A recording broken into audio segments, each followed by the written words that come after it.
I suck and I forgot to record doing anything related to the actual writing of this, but I just added some like trees in the background. It's like the worst, most hacky code I've ever written, but I'm also kind of proud of the approach. Let me explain to you what I did here. Okay, so for each of the trees, I have like a closeness value. So the higher the value, the closer it is to you, which means the darker it is and like the wider it is, and the more likely it is to have branches. But if it's like a lower closeness value, then it's farther away and it's like lighter and thinner because like perspective, you know?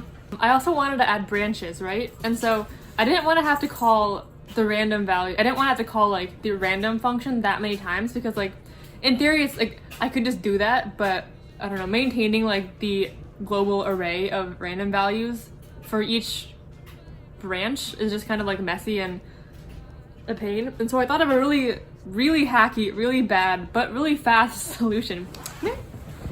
Oh, good boy.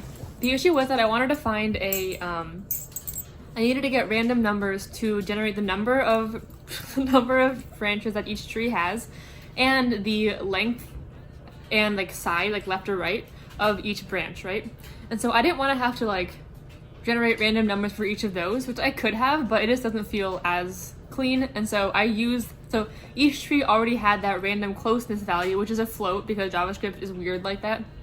So I had that random float already. So instead of generating new ones for like the branch position, branch size, etc., I just like essentially just digit shift along the float to get new values each time.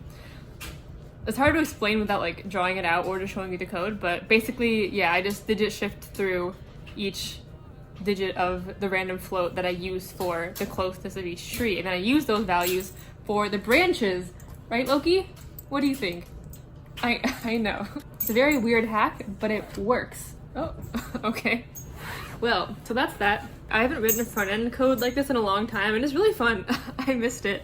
I'd be so down to have like a joint project we just like add stuff to back and forth. That would be a very good time. So if you're down, Susie, let me know. Anyway, happy belated 7-0 day. I'm gonna go push the changes to GitHub, and then it'll all be there. So yeah.